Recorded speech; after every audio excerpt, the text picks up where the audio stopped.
አንዳንድ ሰዎች በኢንቦክስ ሰሞኑን በኢንቦክስ በሀገራችን ተጨባጭ ሁኔታ ላይ አንድ ነገር በል እንጂ ያሉ ሲወተውቱኝ ነበር። ለጊዜው አንድ ነገር ብዬ አንድ ነገር ለመሆን ስላልፈለኩ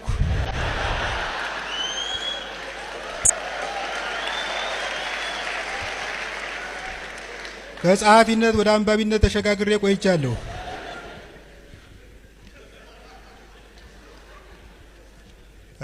አሁን ግን በዛ የምሰማውና የማየው ሁሉ ኢትዮጵያ ከየት ወዴት እያሰኘኝ ነው። ሞአ አንበሳ ዘመነ ግደ ጉዲሳ ከአባታቸው ከራስ መኮንን የወረሱትን የኢዮቤልዩ ቤተ መንግስት ወደ ዩኒቨርሲቲ ቀይረውት እንደነበር በታሪክ ሰፍሯል። ይህ ከሆነ ከ40 ምናምን ዓመት በኋላ ጌቶች፣ በነገራችን ላይ ይሄ ከለውጡ በፊት ነው የተጻፈ። ይህ ከሆነ ከ40 ምናምን ዓመት በኋላ ጌቶች በደብረ ማርቆስ የሚገኘው የንጉሥ ተክለ ሃይማኖት ትምህርት ቤትን ወደ እስር ቤት ቀይረውታል። ጎበዝ እየተስተዋለ በአርሶ አደሩ ድጋፍ ቆሜያለሁ እያለ በአርሶ አደሩ ድጋፍ የሚቆም መንግስት መውደቁ አይቀርም። ሳይንሳዊ ሀቅ ነው፣ አልጠራጠርም። እኔም ይችን ተናግሬ 50 ዓመት አልኖርም። ግን ምን አስጨነቀ በውቄ አዲስ አበባ ውስጥ መኖር የወሰንህ ቀን ያኔ ከህይወት ጎድልሃል። ልማታዊ መንግስት ባይገልህ ልማት ራሱ ይገልሃል። ባለፈው እዚህ 22 ማዞሪያ አንዱ የተረፈው አስፓልት ዳር ፎቅ ይሰራል። ቡልኬትና መስታወት ያስቆልላል ቢባል ይሻላል። ግንበኞቹና ናጢዎች በቀን 5 መንገደኛ ለመግደል ቆርጠው ከቤታቸው ወጡ ነው የሚመስለው።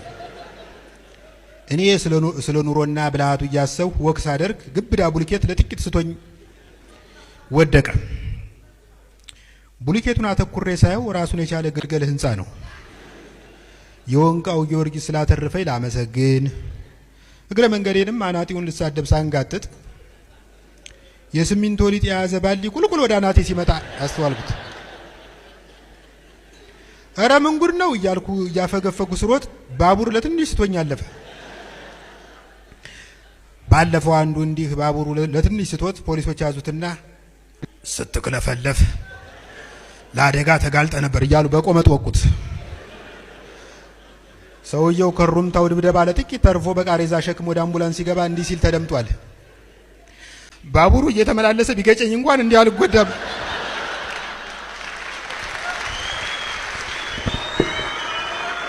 በዘይት መጸለይ የተበላበት ስለሆነ አንተ በዋዜ በዳጣ ምናምን ሞክር። ሃይማኖት ስለ አንድ ነገር መጣልኝ። አንድ ፍቅሪዝም የሚባል ሃይማኖት የመሰረተ ልጅ አለ። ልጁ ተከታይ ለማፍራት ሲሞክር ተከታታይ ጥቃት ደረሰበት።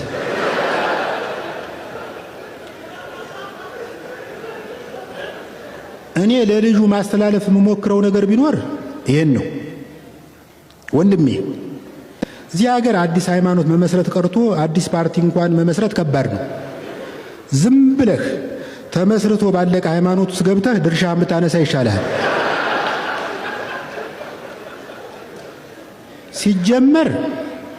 ሲጀመር ደምሳሽ የሚለው ስምህ የሃይማኖት መስራች ስም አይመስልም። ይህን ስም ወይ ሸሽገው ወይ አሸጋሽገው። ደማኤል ምናምን ብለህ ብታቀናብረው ቢያንስ ጃን ሜዳን የሚሞላ ተከታይ ታገኛለህ። በአሁኑ ጊዜ ትንቢት የሚናገር በቂ ሰው ስላለ አንተ ለለውጥ ያህል ያለፈውን ዘመን ተናገር። በዘይት መጸለይ የተበላበት ስለሆነ አንተ በዋዜ በዳጣ ምናምን ሞክር።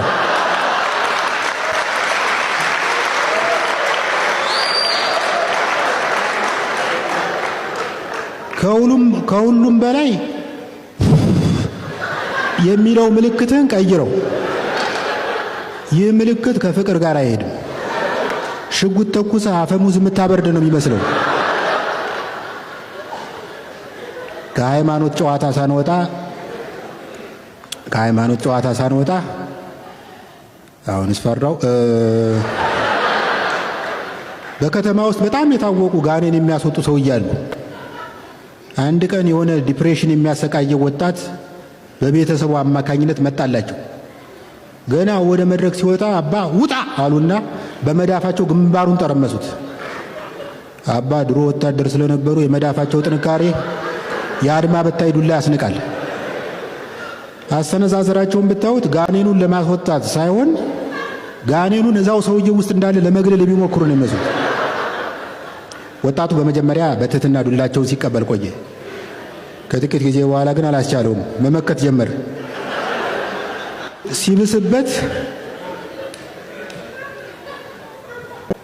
ሲብስበት ሽል አለና አንዴ ቁልቁልታቸው ስር ደነበቀባቸው። አባ በጣም ተክዘው ወደ ጸሎት ቤታቸው ገብተው ለፖሊስ ደወሉ።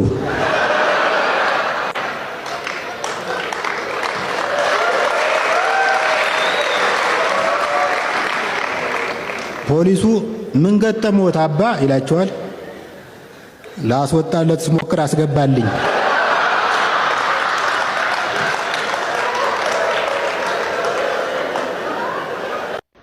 ብቻ የመኖር አንዱ ጉዳት በዘፈቀደ እንድትኖር ማድረጉ ነው።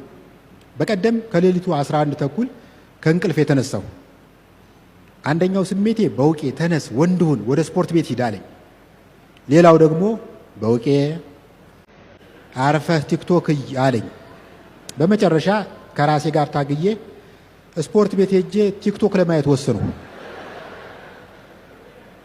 ጂሙ ለመድረስ 150 ሜትር ርቀት ላይ 24 ሰዓት የሚሰራ ማሳጅ ቤት ጉብ ብሏል። ትንሽ ሳመነታ ከቆየው በኋላ ገባሁ። ማሳጅ የምታደርገው ሴትዮ ጀርባዬን እየዳበሰች የዚህ ታቱ ትርጉሙ ምንድን ነው? ታቱ አይደለም፣ በልጅነቴ ከሾላ ዛፍ ላይ ወድቄ ጠባሳ ነው። ይሄ ጎርባጣው ነገርስ? እሱ ትርፍ አከርካሪ ነው። ከ100 ሰው በአንድ ላይ ይከሰታል። ትንፋሹ አንገቴ አካባቢ ይሰማኛል። አንድ ነገር ላስቸግርሽ የምችለው ከሆነ ከለውጡ ወዲህ ግብረ ስጋ ግንኙነት አድርጌ አላውቅም። ሃፒ ኢንዲንግ ማግኘት እችላለሁ? ይቅርታ እንደሱ ማድረግ አልችልም፣ ባለ ትዳር ነኝ አለችኝ። በመዳፍሽ እኮ ነው።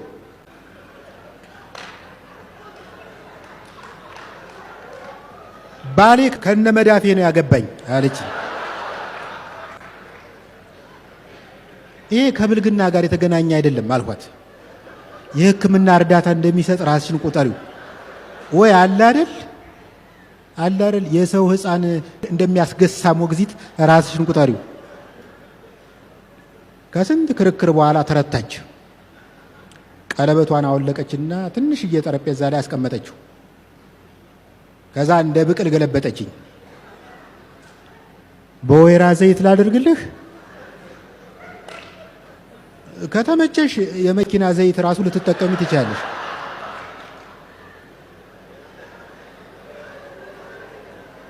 ከግማሽ ሰዓት በኋላ የጂም ሻንጣዬን ተሸክሜ ጎብጬ በቺቺኒያ ሳልፍ አሰለፈች በር ላይ አንዲት ሴት ቆማለች።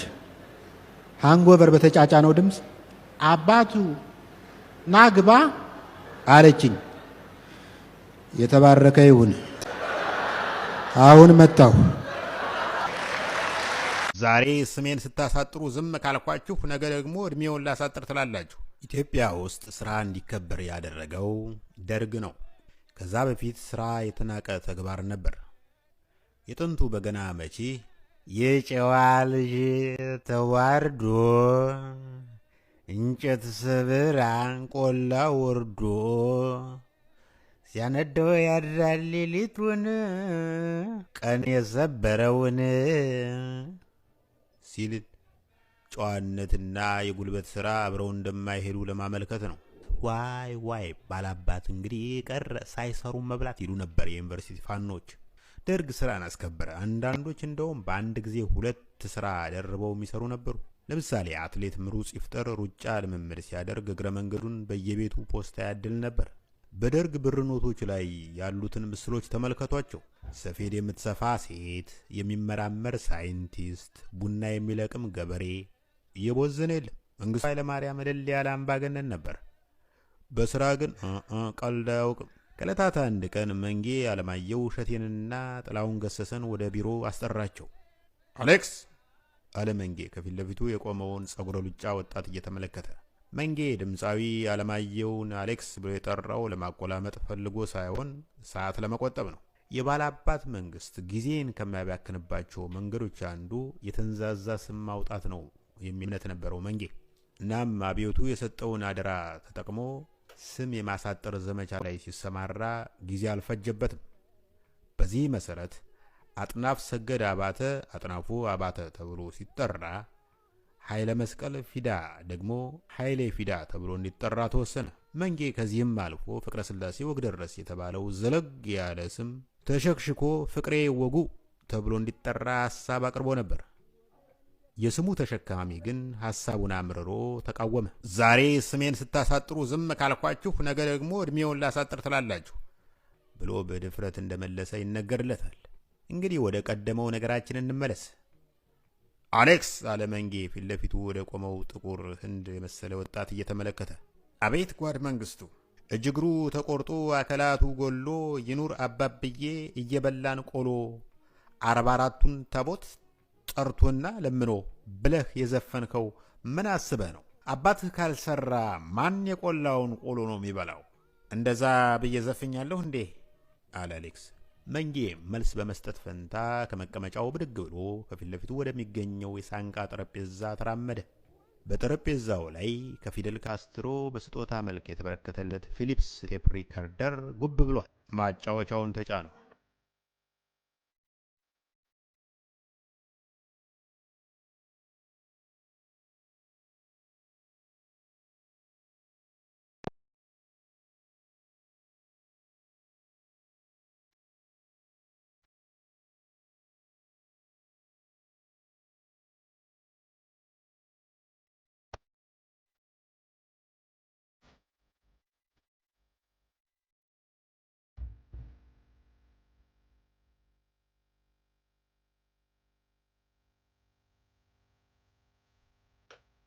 እናስ ጓድ ሊቀመንበር፣ ይህን ዘፈን የዘፈንኩት ከአብዮቱ በፊት ባድሃሪው ስርዓት ውስጥ ነው። አሁን ንቃቴ እስከጨመረ በኋላ የገዛ ዘፈኔን ሳዳምጠው ሀፍረት ይጨመድደኛል አለ አሌክስ ዙማ ጸጉሩን በጣቶቹ እየቆፈረ።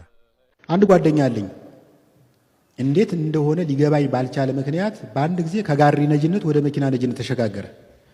በውቄ አልበላም አልጠጣም ብዬ ባጠራቀምኳት 7 ሚሊዮን ብር ቆንጆ ትራክ ፎርድ ገዝቻለሁ።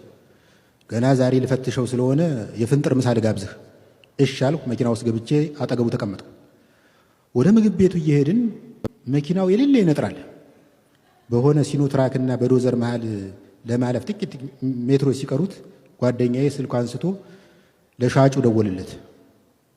ሄሎ፣ እኔ የምልህ የእጁ ፍሬን የት ጋር ነው ያለው? የተጠቆመውን ፍለጋ ሲዳብስ ካላስቸገርሁህ በየቤታችን ብንበላ ምን ይመስላል? በነገራችን ላይ በከተማችን ውስጥ ጀግና እያነሰ አጭበርባሪና ሌባ እየበረከተ ነው። ጀግና እንዲኖር ጀግና የሚፈጥር ማህበራዊ ሁኔታ ሊኖር ይገባል ብዬ አምናለሁ። ድሮ እኮ አንድ ሰው መንግስትን ተቃውሞ ከታሰረ ህዝቡ ግልብጥ ብሎ ሰላማዊ ሰልፍ ይወጣለት ነበር። የታሰረ አክቲቪስት ለማስፈታት የሚታሰሩ ሰዎች ሁሉ ነበሩ። እኔ አንዳርጋቸው ጽጌ ነኝ በሚል ስም ፕሮፋይል ፒክቸር የቀየረች ልጅ አውቃለሁ። ለትግሉ ስትል የራሷን ታይቶ የማይጠገብ ቆንጆ ፎቶ አውርዳ አንዳርጋቸው ጽጌን ባይታይም የማይጠገብ ፎቶ ከፍ አድርጋ ለጥፋለች። አሁን እንደዚህ አይነት ነገር ያለ አይመስለኝም። አሁን የኔ ጓደኛ በየነ አርፌ በተቀመጥኩበት እየደወለ በውቄ እስከ መቼ ስለ ሴት ጡት ትጽፋለህ? እንዲሁ በተደጋጋሚ ስለ ጻፍከው የጠባኸው ይመስልሃል?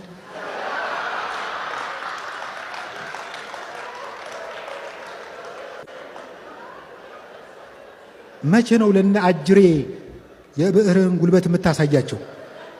ህዝቡም እየጠበቀህ ነው እያለ ይጎተጉተኛል። እሺ ብዬ መንግስትን እንዳይሸጥ እንዳይለወጥ አድርጌ ሞልጬ ጽፌ ለጥፋለሁ እንበል።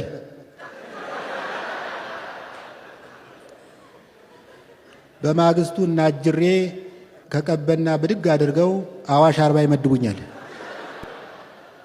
ከዛ ደከመኝ ስለቸኝ ሳይል ያነቃቃኝን በየነን አግኝታችሁ በውቄ እኮ ታሰረ ብትሉት አልገረመኝም። በመጨረሻ ላይ እኮ ትንሽ አንቀሽቅሾት ነበር ይላችኋል።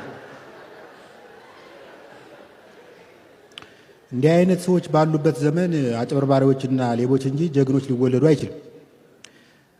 በነገራችን ላይ ሌባ ስል ሌባ ከክፍለ ሀገር ይልቅ አዲስ አበባን የሚመርጥበት ምክንያት ግልጽ ነው። እኔ ብዙ ቦታ ዞር ዞር ብያለሁ። ለሌባ የሚመች የክፍለ ሀገር ከተማ አይቻለውቅም። አብዛኛው አዲስ አበባ አንድ ሌባ ስልክ ነጥቆ ሲሮጥ ቢመለከት ጥግ ይዞ ቆሞ እንደ አትሌት እያጨበጨበ ነው የሚሸኘው። በአንጻሩ የክፍለ ሀገር ከተሞች ሌቦችን የሚያስተናግዱበት መንገድ ሌላ ነው። በቀደም አንድ ለደህንነቴ ሲባል ስሙን የማልጠራው ከተማ ውስጥ አንድ ሴትዮ መንገድ ዳር እጃቸውን ወደፊት ወጥረው ሰልፍ ይጠበጥባሉ። ድንገት ከየት መጣ የማይባል ሌባ ላጥ አርጓቸው ሮጠ። ከዛ በአካባቢው ያለ ሰው ሁላ ያዘው ያዘው እየተባባለ ዱላ ያለው ዱላ፣ ዱላ የሌለው አጥር እየነቀለ፣ አጥር የሌለው ሐውልት እየነቀለ ሌባውን ማሳደድ ጀመረ። ከቀብር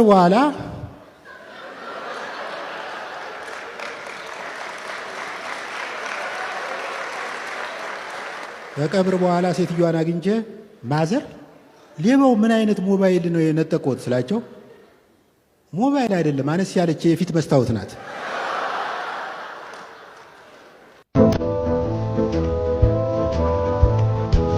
ቤቢ እየደነሰ ነው። ሰሞኑን ቲክቶክ ማየት ያበዛሽ ነው። እንዳማረኝ ታውቃለህ? ምን እርጥብ?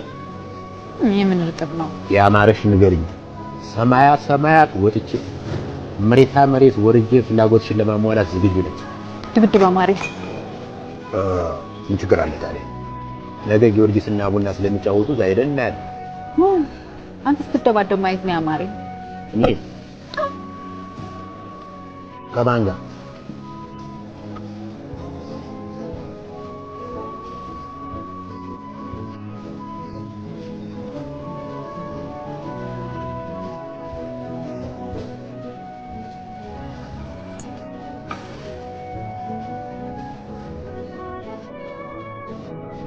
ከሱ ጋር እንዳይሆን እንደሆነ አንቀሽ ባንደፍሮ ይባላል። እጅ ላይ ሰው የማይበረከትበት የሰፈራችን ተደባዳቢ ከቀይ ሽብር በኋላ የሰፈራችን ታሪክ ሰዓት እላፊ ይሰጣሉ። በዚህ ሰውዬ ጦስ ምክንያት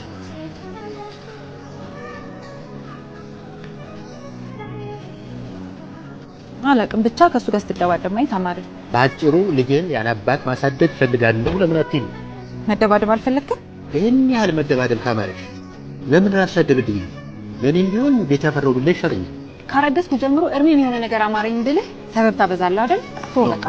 ተው በቃ ያው ወንድ ልጅና የጥጥ ፍራሽ በአመት ቢያንስ አንድ ጊዜ መደብደብ አለበት ብዬ የማምን ሰው ነኝ። ግን ካልጠፋ ሰው በዚህ በዘር ማጥፋት ከሚፈልግ ሰው ጋር ለምን ታጋጥመኛለሽ? በቃ ተው አልኩህ እኮ በቃ ተው። ያው ብቻ ይሄንን ለቤቢ ላንቺና ለእናት ሀገሬ ብዬ የማደርገው ነገር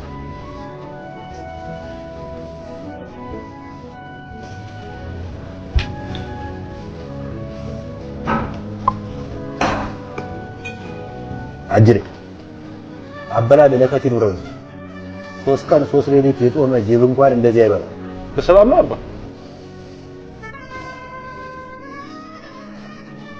ምን ያረግ?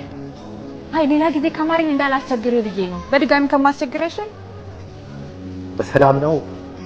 ከመጀመሪያ ጀምሮ ነው ደግሞ አንተ ስለ ሰላም ማውራት ይገኛል። አንተ ሰውዬ ከኔ ጋር ያለ ችግር ነው። እውነት ለመናገር ከአንተ ጋር ምንም አይነት ችግር የለም። ባለቤቴ ነው ፈጥሩና እና ድብድብ ማየት አምሮኛል ስላለች ልትተባበረ ይፈልግ በጣም ስለምወዳት ፍላጎቷን ለማሟላት ዝግጁ ነኝ። አስማ ልተባበራች? ለምን? አይ በድብድብ ምክንያት 3 ያልተዘጋፋ አይደለም። በሱ ችግር የለም። ከዚህ በኋላ ለምናደርገው ድብድብ የራሴ ጠበቃ ቀጥሮ ጠበቃ ለማቆም ራሱ ቤት ነው። በነገራችን ላይ ድብድቡ ነፍስ ግድያ ነው። ሌላስ? ሌላ ደግሞ ስሙት አይኔን ለአይን ባንክ ለማመልከት ቃል ስለገባው አይኔ ላይ ለምታደርሰው ማንኛውም አይነት ጥቃት አይን ባንክ እንደሚጠይቅህ ታውቃለህ። ጨረስ? በመጨረሻ ብልቴ ላይ እንደማትሰነዝር በፊርማ ብታረጋግጥልኝ ደስ ይለኛል። ሁለተኛ መድገም እፈልጋለሁ። ጥሩ። አሁን መጀመር እንችላለን። አየህ፣ ጸብ ዝም ብሎ ይጀምራል። መጀመሪያ ትዕግስት የሚያስጨርስ ልጅ ነው።